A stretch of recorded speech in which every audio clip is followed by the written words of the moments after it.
Merci Joël. Bonjour à tous, à toutes. Vraiment heureux de vous retrouver ce matin.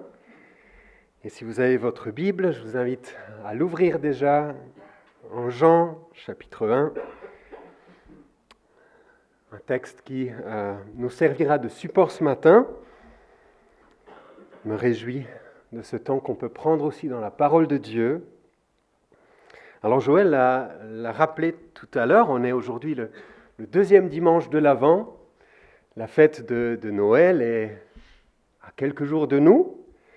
Une belle fête durant laquelle on veut se rappeler de la naissance extraordinaire de Jésus-Christ. On veut aussi la rappeler, l'annoncer à ceux qui peut-être ne la connaissent pas encore ou ceux qui peut-être jusqu'à aujourd'hui ont choisi de l'ignorer. Noël est en tout cas le rappel d'un des événements les plus extraordinaires de l'histoire, celui où Dieu choisit de venir à notre rencontre sur la terre. Et on connaît sans doute pour la plupart d'entre nous cette citation de l'astronaute James Irwin, citation devenue célèbre, où il disait « Le plus important n'est pas que l'homme ait marché sur la lune, mais que Dieu a marché sur la terre en la personne de Jésus-Christ. » Et j'aimerais qu'on puisse voir comment est-ce que la Bible elle-même en parle. Et je vous invite donc à lire les versets 1 à 3 de Jean 1, puis on lira le verset 14 également. Au commencement, la parole existait déjà. La parole était avec Dieu et la parole était Dieu. Elle était au commencement avec Dieu. Tout a été fait par elle et rien de ce qui a été fait n'a été fait sans elle. Puis verset 14, « Et la parole s'est faite homme. Elle a habité parmi nous, pleine de grâce et de vérité, et nous avons contemplé sa gloire, une gloire comme celle du Fils unique venu du Père. » À un instant T de l'histoire, Dieu le Fils se fait homme. Je ne sais pas si on réalise ça, la profondeur et la vérité extraordinaire que cela représente. En tout cas, j'aimerais vous proposer de nous y arrêter un peu ce matin. Le fait qu'à un instant T de l'histoire, Dieu le Fils se fait homme. Pour Wayne Grudem, qui est un théologien aux États-Unis, il écrit ceci, c'est de loin le miracle le plus extraordinaire de toute la Bible, le fait que le Fils de Dieu, infini, tout-puissant, éternel, ait pu devenir homme et revêtir une nature humaine pour toujours, de sorte que le Dieu infini est devenu une seule personne avec l'homme fini. Cela restera pour l'éternité le miracle le plus grand et le mystère le plus profond de l'univers. Dieu qui se fait homme en la personne de Jésus-Christ. Ce n'est pas juste qu'il a revêtu une apparence d'homme comme on pourrait enfiler un manteau, mais il est devenu homme. La Bible nous dit qu'il s'est fait homme tout en restant Dieu. Et c'est ça que Wayne Grudem décrit comme étant le mystère le plus profond de l'univers. Dieu qui se fait homme. Et puisqu'on est justement dans ce temps de l'Avent, je me suis dit que ça pouvait être intéressant de méditer un petit peu sur cette vérité. Et la question à laquelle j'aimerais vous proposer de réfléchir ce matin, c'est pourquoi ? Pourquoi est-ce que c'est absolument nécessaire que Jésus-Christ devienne un homme, tout en restant Dieu? Pourquoi ? Pourquoi est-ce essentiel ? Et en fait, on va voir que cette question n'est pas si anodine que ça, et que dès la fin du 1er siècle, l'apôtre Jean va inviter l'Église à être attentif, vigilant, envers tous ceux qui vont justement essayer de remettre cette vérité en question. Il dira, si un esprit ne reconnaît pas que Jésus est le Messie, venu en homme, il n'est pas de Dieu. C'est l'esprit de l'Antichrist. C'est intéressant, ce n'est pas juste qu'il ne reconnaît pas que Jésus est le Messie, mais il est question de reconnaître Jésus, le Messie, venu en homme. Et en fait, quand on regarde un peu l'histoire de l'Église, c'est quelque chose qui n'a pas tardé à arriver. Plusieurs courants ont vu le jour et ont essayé d'apporter leur vision des choses. Et j'aimerais courtement en présenter 4, juste pour illustration. Chacun de ces courants a un nom un peu bizarre, ce n'est pas la peine de retenir ça. C'est juste l'illustration de l'importance de ce dont on va parler ce matin. Il y a un premier courant qu'on a appelé le docétisme, qui a avancé l'idée que Jésus-Christ avait seulement pris une apparence d'homme.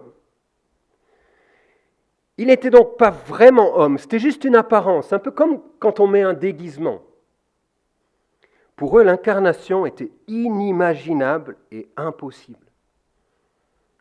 Mais ce n'est pas ce que nous enseigne l'Écriture.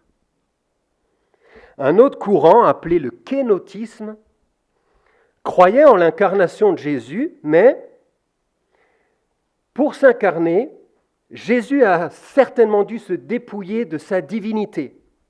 Il ne pouvait pas être pleinement homme tout en restant pleinement Dieu. Jésus a forcément dû se dépouiller de sa divinité, ou du moins de certains attributs divins, qui à première vue paraissent incompatibles avec l'humanité, comme l'omniscience, le fait de tout savoir, l'omniprésence ou encore le fait d'être tout-puissant. Mais lorsqu'on regarde les Écritures, on remarque que la Bible révèle clairement toute la divinité de Jésus-Christ. Et si plusieurs récits des évangiles montrent ici et là que Jésus semble s'être imposé certaines restrictions à des moments de sa vie sur terre, ces mêmes récits ne disent jamais qu'il était moins Dieu pour autant. On a une expression dans l'Épître aux Philippiens, par exemple, où il nous est dit que Jésus s'est dépouillé lui-même. Mais en fait, cette expression ne dit pas que Christ a renoncé à sa divinité, mais qu'il a renoncé à la gloire de sa condition afin de partager celle des hommes. Un troisième courant, qui a été appelé le nestorianisme, a avancé une autre idée, c'est que 2 personnes distinctes devaient habiter en Christ. Une personne humaine et une personne divine. Mais le problème derrière cette approche, c'est la séparation trop grande qui est faite entre les deux, comme si Jésus avait une double personnalité. Un coup, il est Dieu, un coup, il est homme. Non ? Quand on lit la Bible, on voit qu'elle nous parle de Jésus comme étant une seule et même personne, et non pas comme un ensemble de 2 personnes distinctes. Puis un tout dernier courant, et j'arrête là, le monophysisme. Qu'est-ce que c'est ça ? En fait, c'est un courant qui a avancé l'idée que l'humanité de Jésus était comme absorbée dans sa divinité pour former quelque chose d'un peu nouveau, quelque chose qu'on n'avait jamais vu avant. C'est un peu comme si on prend une goutte d'encre et qu'on la verse dans un verre d'eau. Le mélange qui en résulte, c'est ni de l'encre pure, ni de l'eau pure. C'est quelque chose de différent, une nouvelle substance. Seulement, la Bible ne parle jamais de Jésus comme étant le fruit d'un mélange d'un peu de divinité, puis d'un peu d'humanité, mais bien comme une personne en qui se trouvent absolument tous les attributs de la divinité et ceux de l'humanité. Jésus 100% Dieu et Jésus 100% homme. C'est un mystère qui nous dépasse, mais c'est de cette manière que l'Écriture nous présente qui est Christ. Et c'est important de l'accueillir comme tel. Parce que l'identité de Jésus est un sujet vraiment important. Et en fait, ça a amené dans l'histoire, au 5e siècle, la mise en place d'un important concile, donc un peu une grande réunion, pour défendre justement l'enseignement biblique à propos de l'identité de Christ. Ça s'est passé dans la ville de Chalcédoine. Et ce concile a abouti à la conclusion suivante, celle d'une union parfaite entre la nature divine et la nature humaine. Pour le dire autrement, c'est reconnaître que Jésus-Christ possède en lui-même tout ce qui fait que Dieu est Dieu et tout ce qui fait que l'homme est homme. En dehors du péché, bien entendu. Alors maintenant qu'on a dit tout ça, j'en reviens à ma question de tout à l'heure. En quoi c'est important ? L'idée, ce n'est pas juste de faire un peu de théologie ce matin, c'est de réfléchir en quoi c'est essentiel pour notre foi. C'est ce que je vous propose de réfléchir un peu. Et ma prière, c'est que derrière cette réflexion, on puisse être émerveillé toujours un peu plus de qui est Jésus-Christ. Et ce que je vous propose de faire ce matin, c'est tout d'abord de réfléchir un peu en quoi Jésus est un homme comme nous, en quoi Jésus est un homme différent de nous, et enfin, pourquoi c'est important ? Et on va passer un peu plus rapidement sur les 2 premiers points, puis on prendra un peu plus de temps pour le dernier. En quoi Jésus est-il un homme comme nous ? Comment est-ce qu'un être humain vient au monde ? Par le moyen de la conception. Il prend forme dans le ventre de sa maman, et puis 9 mois plus tard, il vient au monde. Et la Bible nous montre que c'est exactement de cette manière que Jésus va s'incarner. Luc 1, verset 30 nous dit, l'ange lui dit, « N'aie pas peur, Marie, car tu as trouvé grâce auprès de Dieu. Voici que tu seras enceinte. Tu mettras au monde un fils et tu lui donneras le nom de Jésus. » La grande différence, c'est que Jésus n'a pas été conçu d'une semence d'homme, en l'occurrence ici ça aurait été Joseph, mais il a été conçu du Saint-Esprit. Non pas que le Saint-Esprit ait joué un rôle de fécondateur, comme s'il y aurait eu une relation avec Marie, bien au contraire, mais un rôle de créateur.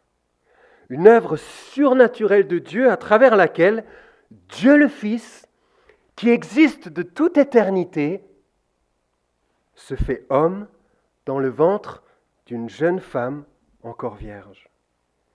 Et c'est justement cette naissance miraculeuse qui va rendre possible la vraie humanité de Christ, tout en restant entièrement uni à sa divinité.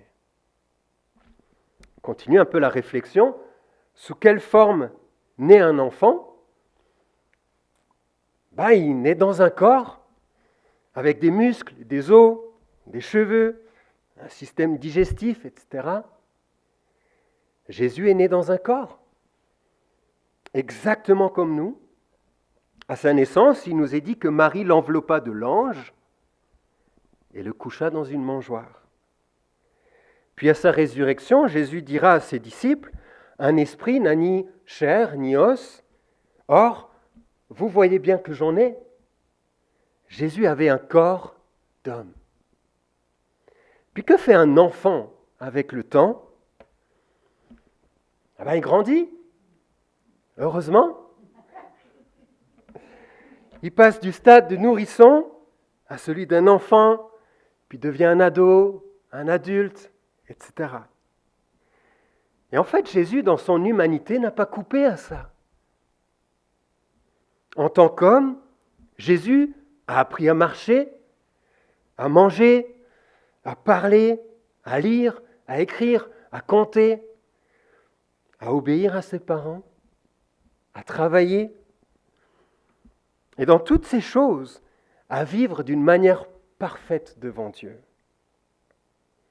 Et j'essaye parfois de m'imaginer à quoi devait ressembler le quotidien avec cet enfant. L'Écriture ne nous dit rien, mais ça devait être déstabilisant parfois. La Bible nous dit que Jésus grandissait en sagesse, en taille et en grâce devant Dieu et devant les hommes. Il nous est même dit que bien qu'étant fils, donc fils de Dieu, bien qu'étant fils, il a appris l'obéissance par ce qu'il a souffert. Ailleurs dans la Bible, on voit encore Jésus qui a faim, qui a soif, qui est fatigué, qui exprime ses émotions, qui connaît la fatigue, la tentation, la souffrance, le rejet et même la mort. Jésus, dans son humanité, était vraiment un homme comme nous. De sorte que même ses proches, ceux qui ont vu Jésus grandir, ceux qui ont vécu avec lui durant les 30 premières années de sa vie, n'ont vu en lui qu'un homme. Il nous est dit en Jean 7, verset 5, ses frères ne croyaient pas en lui. Heureusement pour eux, ça va changer par la suite. Mais Jésus, dans son humanité, était un homme comme nous. Mais Jésus était aussi un homme différent de nous, et ce sur un aspect fondamental. C'est que Jésus était sans péché. Autrement dit, Jésus, de toute sa vie, n'a jamais fait quoi que ce soit qui soit en opposition à la loi parfaite de Dieu, que ce soit en pensée, en parole ou en acte. Jésus, nous dit l'Écriture, était entièrement sans péché. Pour le dire d'une autre manière, Jésus, à chaque instant de sa vie, que ce soit en tant qu'enfant, en tant que jeune, en tant qu'adulte, a toujours vécu d'une manière qui plaît à Dieu et qui honore Dieu, une vie d'obéissance à Dieu. C'est de cette façon que Jésus a pu dire aux Juifs qui, à un moment donné de son ministère, s'opposaient à lui, il a pu leur poser la question, mais qui d'entre vous peut m'accuser d'avoir commis une seule faute? Et personne n'a pu lui répondre.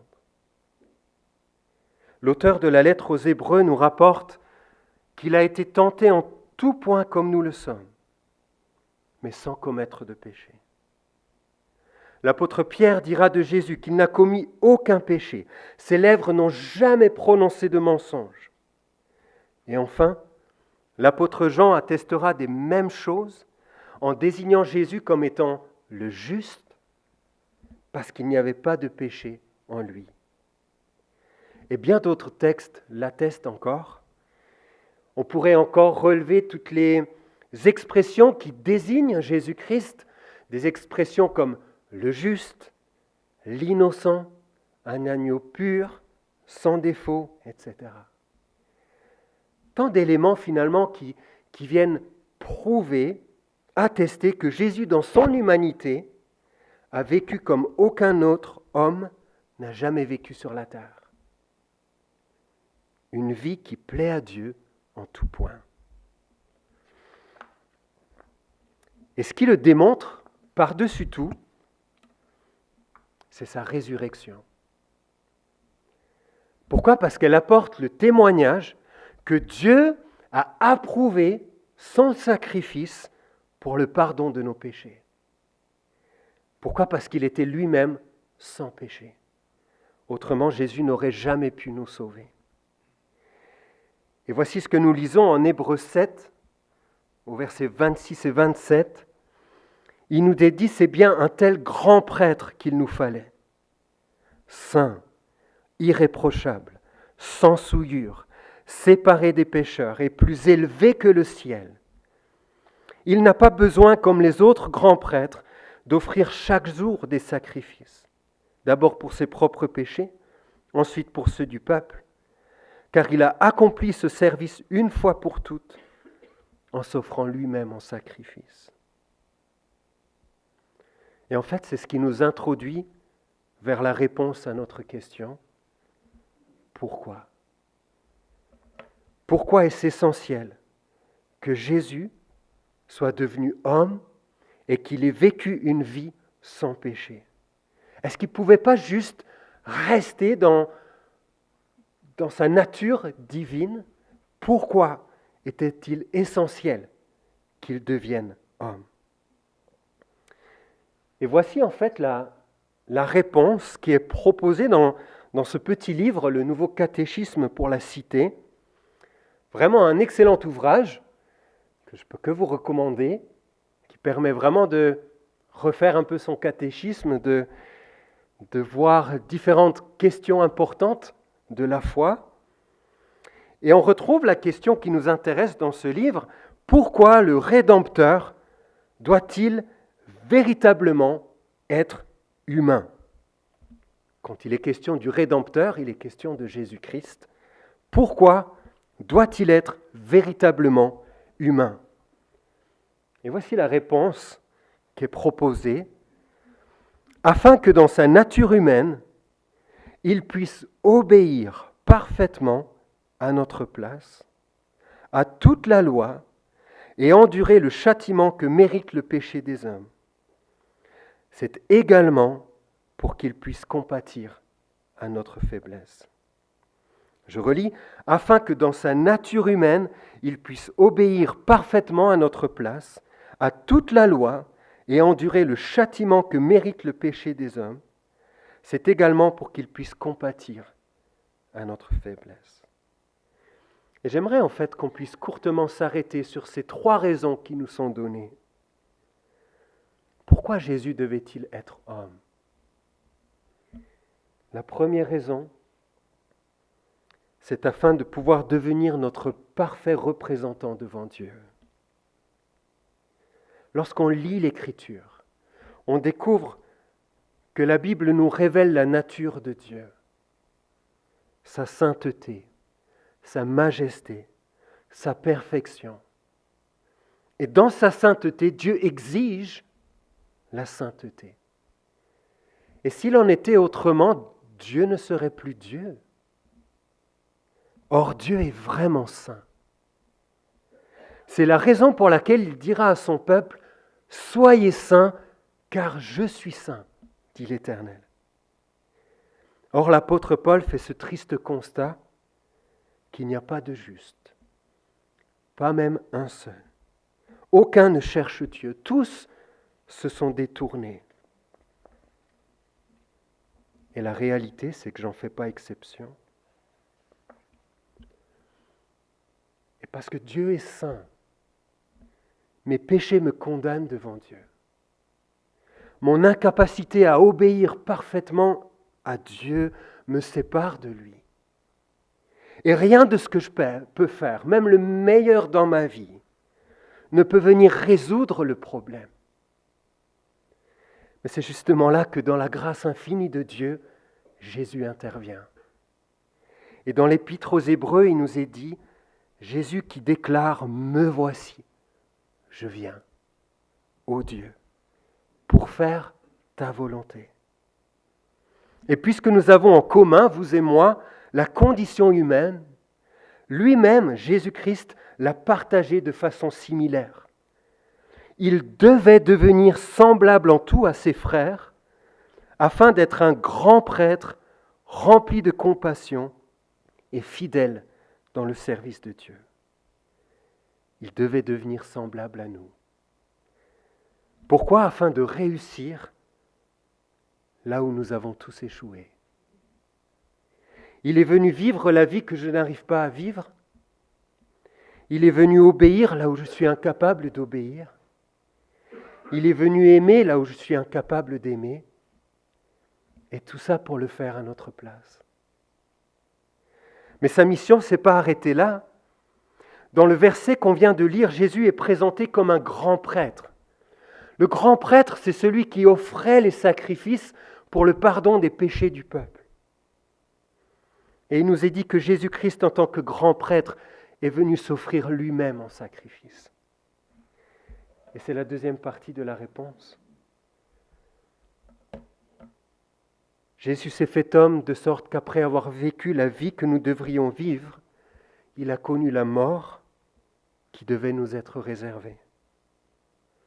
La Bible nous dit que le salaire du péché, c'est la mort. Mais le don gratuit de Dieu, c'est la vie éternelle en Jésus-Christ notre Seigneur. Voilà pourquoi Jésus devait se faire homme.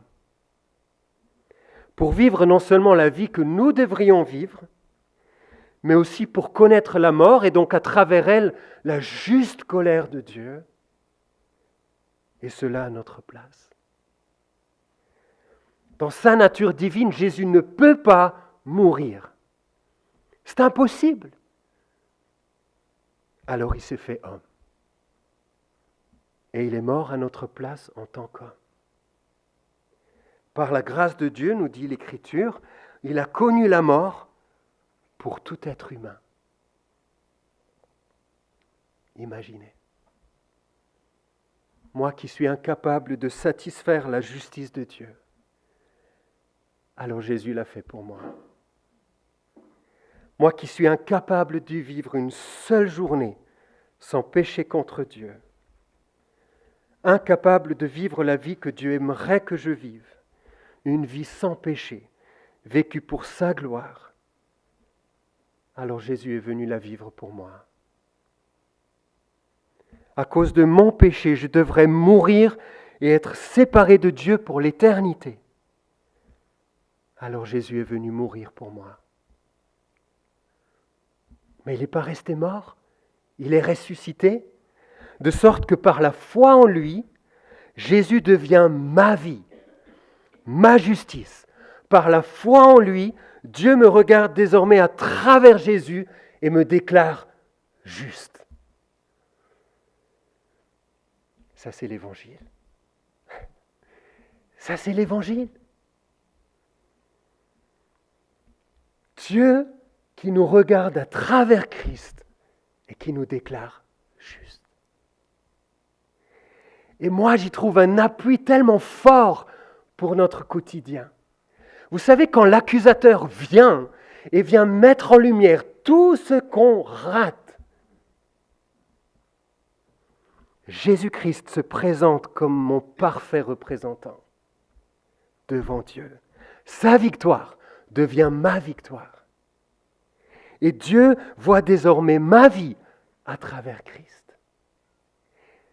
C'est pourquoi nous pouvons lire en Romains 8, verset 1, « Il n'y a plus de condamnation pour ceux qui sont en Jésus-Christ. »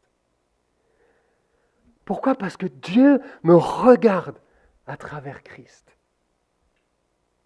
Si nous reconnaissons nos péchés, il est fidèle et juste pour nous les pardonner et pour nous purifier de tout mal. Si quelqu'un a péché, nous avons un défenseur auprès du Père, Jésus-Christ le juste. Il est lui-même la victime expiatoire pour nos péchés, et non seulement pour les nôtres, mais aussi pour ceux du monde entier. Gloire à Dieu. Gloire à Dieu. Alors la réponse, elle ne se termine pas ici. Il y a un dernier encouragement qui nous est laissé. Un encouragement qu'on pourrait résumer ainsi. C'est puisque le Fils de Dieu s'est fait homme, il peut tellement nous comprendre. Tellement nous comprendre. Jésus sait exactement ce que ça veut dire que de vivre sur la terre. Et c'est tellement précieux. Vous savez, on peut connaître beaucoup de choses, mais lorsqu'on expérimente les choses, tout d'un coup, on les connaît différemment. Jésus sait exactement ce que ça veut dire que de vivre sur la terre parce qu'il l'a vécu lui-même. Il sait ce que ça veut dire que de mourir.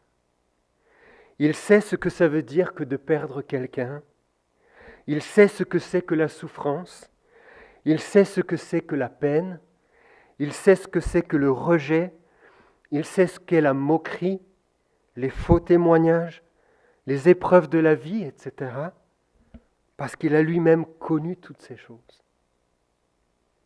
Et c'est pour toutes ces raisons qu'il nous est dit « Approchez-vous avec assurance du trône de la grâce, afin d'obtenir compassion. » D'obtenir ce regard bienveillant d'un Dieu qui nous connaît et qui nous comprend dans tout ce que nous vivons. et de trouver grâce pour être secourus au moment opportun. Tel est notre Dieu. Un Dieu qui nous connaît, un Dieu qui nous comprend, un Dieu qui sait ce que nous vivons, un Dieu qui nous aime, un Dieu qui n'est pas lointain, mais qui se veut tellement proche et accessible. Un Dieu qui, dans sa grâce, nous a tellement aimés, qui s'est approché et s'est fait homme, afin de nous sauver. Qui peut seulement se comparer à un tel Dieu? De me rappeler toutes ces choses m'a tellement fortifié et encouragé ces derniers jours, et ma prière, c'est que cela puisse continuer de nous accompagner dans tout ce temps de l'Avent. Se souvenir tout ce qui se trouve derrière cette réalité tellement forte d'un Dieu qui s'est fait homme pour nous.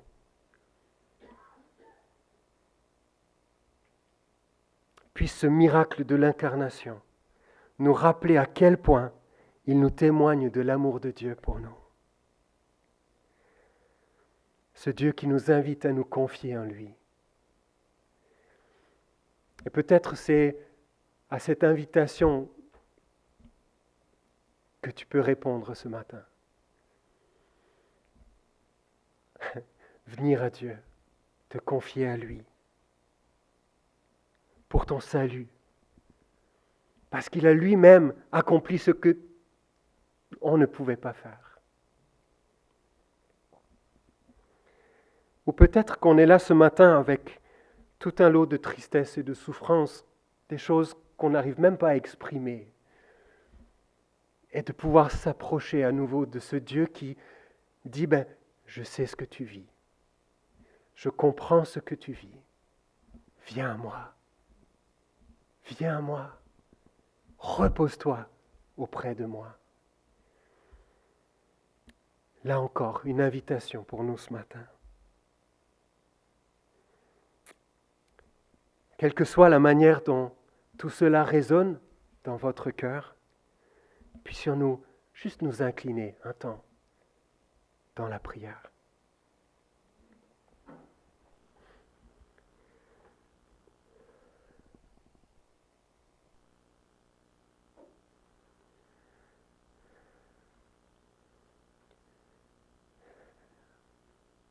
Seigneur, merci d'avoir pu méditer ensemble ce matin sur cette réalité tellement incroyable. Toi qui t'es fait homme pour venir nous rejoindre, vivre parmi nous, vivre la vie qu'on est incapable de vivre et subir ce juste jugement de la part de Dieu contre notre péché. De savoir que tu l'as vécu à notre place. Seigneur, merci parce que tu es ce parfait représentant devant Dieu. Seigneur, merci de pouvoir venir à toi encore ce matin.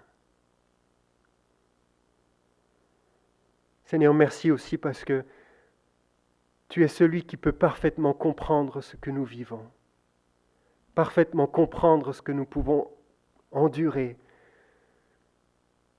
sur cette terre. Et Seigneur, merci parce que tu nous invites encore aujourd'hui à venir à toi.